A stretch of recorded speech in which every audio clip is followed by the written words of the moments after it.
Well, as we return to the Gospel of Luke this morning, something peculiar is going to happen with the timing over the next couple of months from now until Easter in the month of April. Many years ago, there was a television series. I don't recommend it. I've never watched it. I have no idea how good it was. I'm just commenting. There was a television series many years ago called 24, apparently. And the gist of the series is that the whole season, the whole 13 or 14 episodes over 7 or 8 months, all took place over one period of 24 hours. The next 2, 3, 4 chapters of the Gospel of Luke that we're going to look at together between now and Easter, all of the events in those 4 chapters actually happened over about 8 to 10 days' time.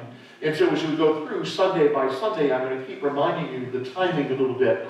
We actually have had a long pregnant pause back at the end of November. The last piece of Luke that we looked at the end of chapter 19 was the triumphal entry.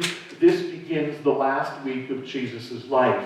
It is on the Monday morning, we believe, that the Lord Jesus enters Jerusalem triumphantly, and then on that Monday afternoon, he cleanses the temple, he goes home with his friends in Bethany, and then on the Tuesday morning, he enters the temple and he begins to teach.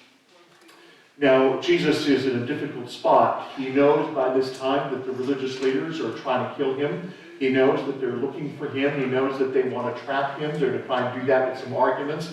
They're going to try and have somebody betray him. And so as Jesus comes into Jerusalem, he is either hiding somewhere secretly, like in the upper room, or he's out in public where there is a big crowd, because the religious leaders fear the crowd. They know that the crowd is siding with Jesus, and Jesus feels at his safest there in the crowd. And so he comes during the day, on Tuesday, on Wednesday, on Thursday. He teaches openly in the temple. And in the evening, he sneaks away. He sneaks out of the city, goes to the suburb. There's a little village in the suburbs of Jerusalem called Bethany. Jesus has some friends there, and we believe from the Gospel of Mark that every evening Jesus is basically in hiding at Mary and Martha and Lazarus' house in Bethany, just a stone's throw from the city. So the religious leaders, as they try to undo Jesus, as they plot his downfall, they're going to take 2 approaches. In private, they've already made it known that they're looking for a way to arrest Jesus. They want him killed. They want him tried for treason or blasphemy, and they want him arrested in order to do that. They don't want to arrest him in public, and so the rumor is out that they're looking for somebody who's willing to betray the Lord Jesus. We think it will be either on Wednesday or Thursday during the morning that Judas, with the devil in his heart, will go to the Sanhedrin and will agree to betray the Lord Jesus, and will lead the crowd, will lead the religious leaders and the soldiers to the Garden of Gethsemane, where they're praying on Thursday evening. But as they wait for that, they want to discredit him. The crowd is siding Jesus. They enjoy his teaching, and they come every day in the temple to listen to him teach. So they want to do something else. Before they betray him and try and have him killed, they want to try and sink his reputation. And so the way they want to do that is they want to try and get him to say something in public that will either be blasphemous or that will be unpopular with the crowd. A couple of weeks ago, they already tried by asking the question about paying taxes. And they're hoping that if Jesus sides with the tax collectors, that the crowds will be upset at him, but that if Jesus sides with the crowds who don't want to pay their taxes, the authorities will be upset at Jesus and they'll come and arrest him. And so over the course of the next 3 or 4 days, 5 times they will come to Jesus with a trap, with a question, with an argument to try and trap him in his words. And so this morning we've got the first of those 5 attempts. And Jesus responds masterfully. It must have been very, very frustrating to try and have an argument with Jesus. First, because he knows the Old Testament inside out, and if you want to argue about the Old Testament with Jesus, he can turn circles around you. And secondly, because sometimes, not unlike your life, Jesus knows what you're thinking before you say it. And so as you have an argument and a debate with Jesus, he knows where you're going, and usually he cuts you off at the pass. And they come to him this morning, they ask him a question, and Jesus responds in the same way the rabbis would do when they had theological arguments. The rabbis would very seldom answer a question. If you asked a rabbi a question, he would respond with a question that would get you thinking a little deeper. And you'd return with another question, and he'd respond with another question. And so Jesus mimics the way they are used to having theological arguments this morning. Let's see the first of the religious leaders' 5 attempts to trap Jesus. Luke 20 and we'll begin reading in verse 1 this morning. One day, as Jesus was teaching the people in the temple and preaching the gospel, the chief priests and the scribes with the elders came up and said to him, "Tell us by what authority you do these things, or who it is that gave you this authority." Understand that the day before he blessed the temple, he did some pretty wild things in the temple that upset them, and now he's teaching. They want to know who said you could do this. Verse 3, he answered them, "I also will ask you a question. Now tell me, was the baptism of John from heaven or from man?" He's referring to John the Baptist. And they discussed it with one another, saying, "If we say from heaven, he will say, 'Why did you not believe him?' But if we say from man, all the people will stone us to death, for they're convinced that John was a prophet." So they answered that they did not know where it came from. And Jesus said to them, "Neither will I tell you by what authority I do these things." And he began to tell the people this parable. A man planted a vineyard and let it out to tenants, and went into another country for a long while. And when the time came, he sent a servant to the tenants so that they would give him some of the fruit of the vineyard. But the tenants beat him and sent him away empty-handed. And he sent another servant, but they also beat and treated him shamefully and sent him away empty-handed. And he sent in a third. This one also they wounded and cast out. Then the owner of the vineyard said, "What shall I do? I will send my beloved son. Perhaps they will respect him." But when the tenants saw him, they said to themselves, "This is the heir. Let us kill him, so that the inheritance may be ours." And they threw him out of the vineyard and killed him. What then will the owner of the vineyard do to them? He will come and destroy those tenants and give the vineyard to others. When they heard this, they said, "Surely not." But he looked directly at them and said, "What then is this that is written? The stone that the builders rejected has become the cornerstone. Everyone who falls on that stone will be broken to pieces, and when it falls on anyone, it will crush him." This is the word of the Lord. Thanks be to God.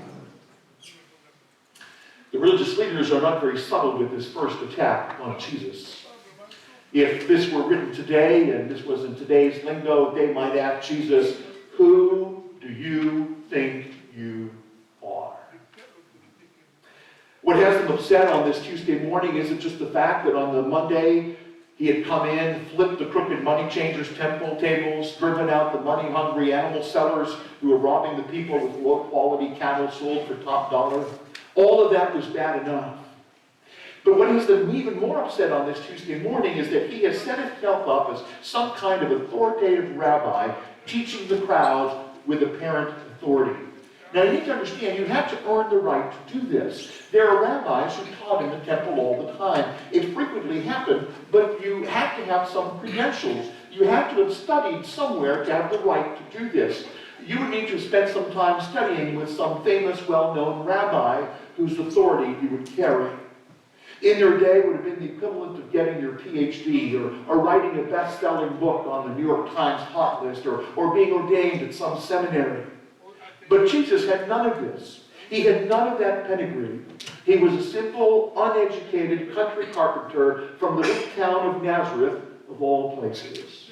And there were still rumors swirling about that he might be an illegitimate child born to an unwed mother somewhere in Nazareth many years before. But he shows up in Jerusalem, enters the city like a hero, riding on the donkey to the acclamation of the crowds. He cleanses the temple, accuses the religious leaders of cheating and stealing and making the temple a den of robbers. And now he sets himself up in the temple courtyards, teaching as if he had some kind of authority or authorization or credibility to do this. And to any outside observer, the question they ask of Jesus is entirely appropriate. Just who do you think you are? Whose rabbi's credentials do you have? Where did you get your PhD? What seminary did you study at? By whose authority are you doing all this? And as I noted, Jesus responds with a question. Don't you hate it when somebody asks you a question and they answer with a question? Would you like them not to do that? Jesus responds the same way the rabbis do. And as he takes the religious leaders on, he's going to cut them down to size, but very, very strikingly, he does it with a technique that they know well. And at first glance, the question that Jesus throws back at them appears to be a deflection. It seems at first like Jesus is changing the topic. They've come to Jesus and say, Jesus, by what authority are you doing these things? And he asks them a question about John the Baptist. But actually, Jesus is right on point. Because as he asked them a question about John the Baptist, the answer to the John the Baptist question is the same as the Jesus question answer. By whose authority is Jesus doing these things? By the same authority that John the Baptist came and preached and baptized. So his question is really on point for two reasons. First, because the religious leaders had the same objection to John the Baptist they had to Jesus. John came out of nowhere.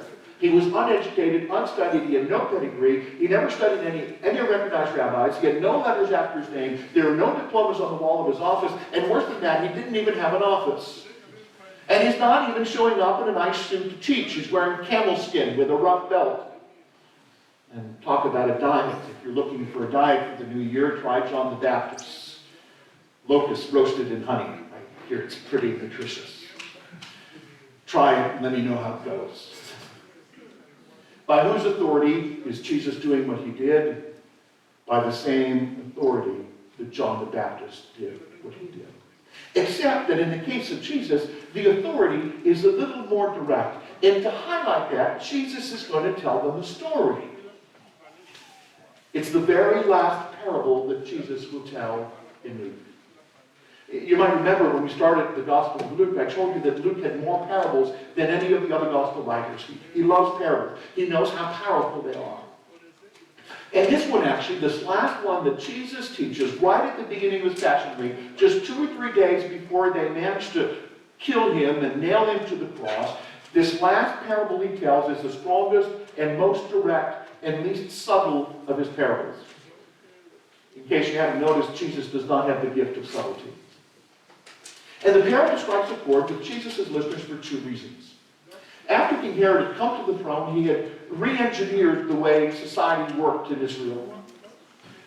One of the fears as there's going to be a change in administration in the U.S. to the south is that the president coming in is a fairly wealthy man who has fairly wealthy friends, and a lot of people think that he's going to change some laws a little bit to make the place a little bit friendlier to wealthy people. Herod had done just that. Herod was wealthy himself. He was a landowner. On top of all the money that he raked in from taxes and from revenues, he also owned a lot of land across Israel, and he made an unbelievable amount of revenue collecting rents on all these properties that he owned. In order to allow himself to do that, he had changed the procedures and the laws and the protocol, and those changes also made it friendlier for other landowners. In the time that Herod had been on the throne, landowners had been raking in money hand over fist, taking advantage of poor tenant farmers who were on their land trying to eke out a living and paying a big rent with a portion of the harvest at the end of every fall.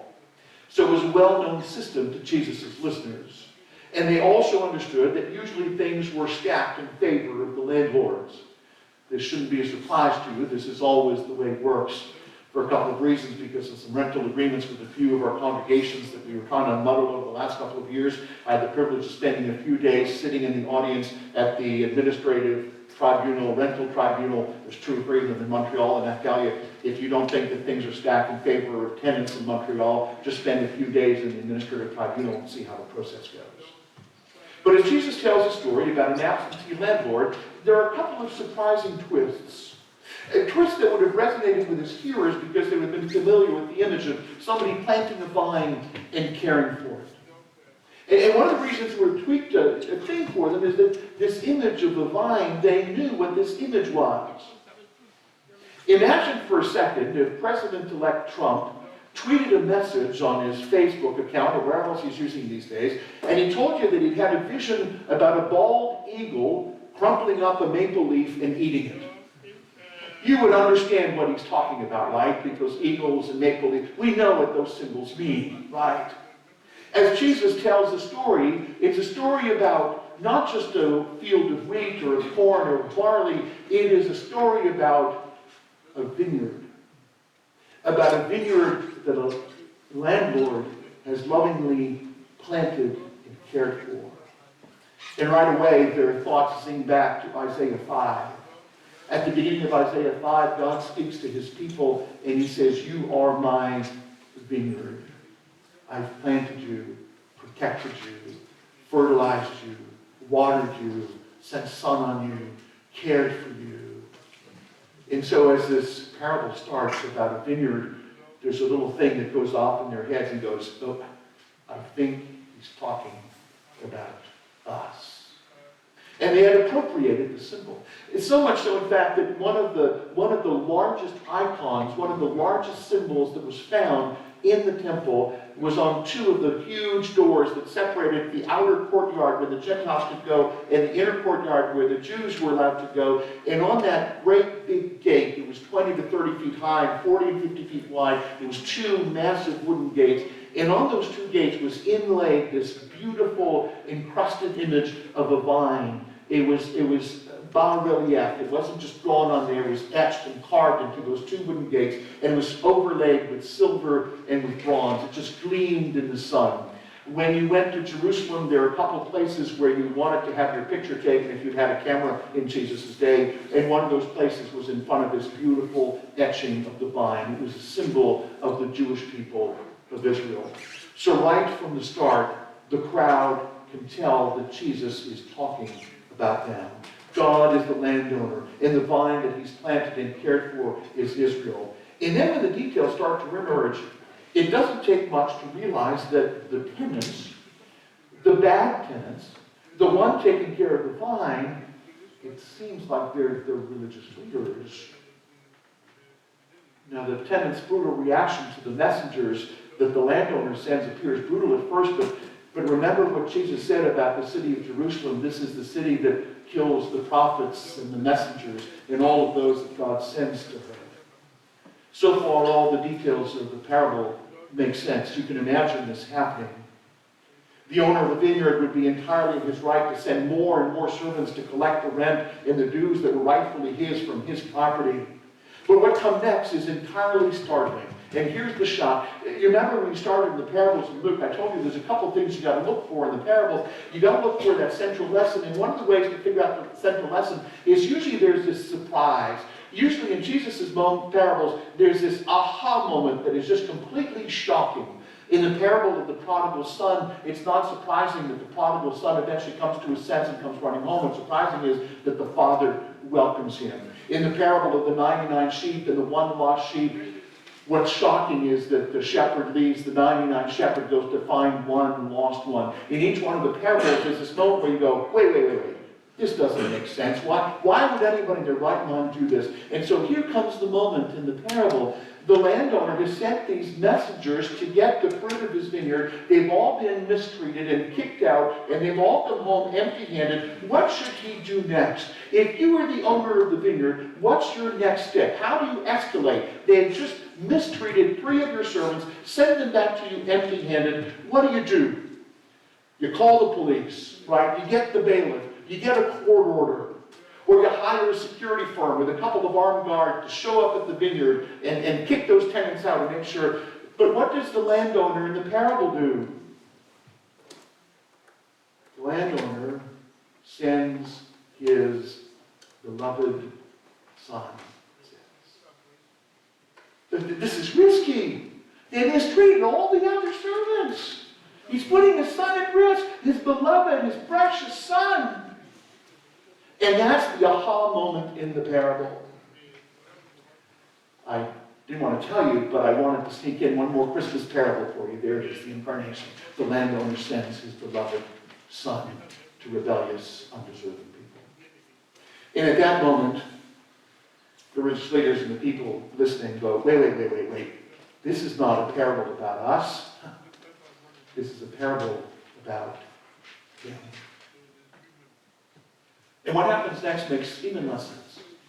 By some strange, twisted logic, the rebellious tenants, they see the son coming, and they figure, if we kill the son, the property will be ours. I don't know who their notary is. I don't know where they're getting their legal advice. A lot of it, it's funny, every time I do some background study on one of these passages, there's always one little detail in the text that I get 15 different theories from 15 different commentators trying to figure it out. And this morning, this is the one. There's about 12 different explanations for what they think maybe is going on in their heads.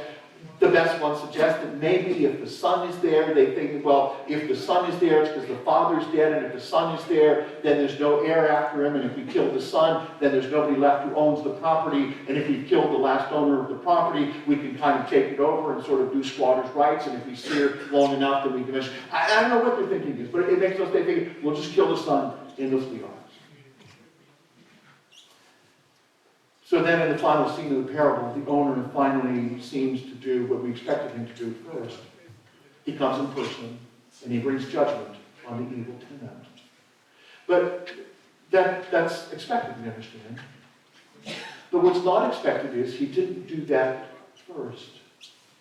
Before the landowner came in judgment to destroy, or to pass judgment, first he sent a peace and joy. First, he sent his beloved Son. So what's the application here? Well, if the vine is Israel that God has planted, loved, and cared for, sending her prophets and messengers, and eventually sending his Son whom they reject, and the vineyard is given to others. It seems that you and I, the Gentiles, who aren't part of Israel, we're the others who get included because Israel rejected the Son of God. Now, the religious leaders have been listening in very attentively because they know this parable is about them and it's about Jesus. And Jesus says this, they go, no. Surely not. No way. No way is this vineyard being given to anybody else. So Jesus takes them to another well-known text. We go from Isaiah 5 with the story of the vine, we go to Psalm 118. And we talked about the story before. There's a neat little thing that happens here in Psalm 18. Psalm 118. Shortly before we got the grant from the Conseil du Patrimoine Religieux to redo our roof, Mount Royal Cemetery, just up the hill, they got a little grant to redo their archway entrance. There's this beautiful archway. There's two structures on the grounds up there that are original to the original cemetery back in the end of the 1700s. And one of them is the little caretaker's house. It's now the accounting office. And the other one is this archway that you cross through with a gate as you go into the cemetery on Chemin de Forêt.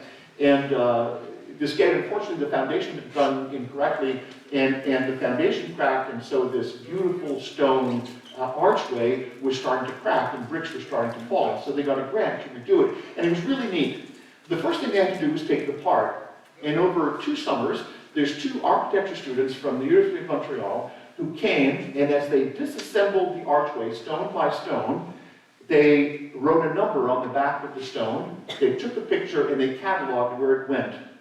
And then there were 2 containers, so they took the whole archway apart, stone by stone. They took a picture of every stone before it came out. They put a number and a letter on every stone so they knew exactly where it went back. So when they had removed the archway, built a new foundation, when they started building it again, they knew exactly where every stone went. They knew this was the first stone in the first row, this was the third stone in the second row, this is the fourth stone, and they reset because all of them were numbered. When they built the temple, the stones weren't quarried there at the temple. The stones were quarried at another site. And they were brought by barge and by other ways to the temple site. So at the quarry, the engineers who cut the stones and prepared them, they had the plan for the temple. And as they cut every stone, they numbered the stones. And they said, this is the first stone on the first row on the left next to the window. This is the second stone on the right next to the door. And they numbered every stone. They numbered every stone except one. When they built in those days, there was one big massive stone. They called it the cornerstone. Today we use a cornerstone as a ceremonial thing, but back then the cornerstone wasn't just ceremonial, it was actually functional. The first massive cornerstone that went on the corner of the building had a perfect 90-degree right angle, and so it would line up the whole of the building, and it also took the weight of that first corner that they were building on. So that cornerstone was huge, it was massive, it was perfectly right angle, and it was different from every other stone. And the engineers at the quarry, when they cut this stone, when they loaded it on the ship or on the cart or whatever it was to transport to the temple, they said, We don't need to put a number on this one, because it's obvious where it goes. When this stone gets to the other end, they're going to unpack it and go, oh, this is the big, ugly one that's unlike all the other stones. This must be the one that goes on the corner of the first stone. But when the stone got there to the temple site, they said, what's this stone? They must have made a mistake. Amazon does it again. I got our neighbor's package. Send it down the street. So they put it aside, and it was always in the way. They kept having to move it. There was this big stone. It was always in the way. They kept moving it around. Stuff kept tripping and falling on them. And then when they had gone about 5 or 6 rows up and building the temple, they said, how come it's crooked? How come it's not lined up? How come there's a little hole at the end of one section? And then they said, oh, you know that stone? You know the one we didn't know what to do with? It was the cornerstone. It was the most important stone. And so it is that the one precious stone that was most important, it was vital and precious. Instead of being the blessing and the guide that it should have been, it brought danger and frustration and destruction. When the beloved son of the owner comes to the vineyard, if you miss him, if you reject him, you've missed the most important part. And eventually, you'll need to give account for that. Jesus Christ is that large, unique stone, unlike any other. Either you recognize him for who he is and make him the cornerstone and the foundation of your life, or one day, that stone will crush you. There's no middle ground. You can't take Jesus and put him in another slot in the wall somewhere else. There's only one place where he fits. Jesus demands preeminence. He is unmatched. He's unrivaled and unique. He's the precious son of the owner of the vineyard. He comes with all the authority of God himself, because he's God made flesh, come to redeem. Wonder this morning whether he's your cornerstone or whether he's just a big stone that's in the way that frustrates you.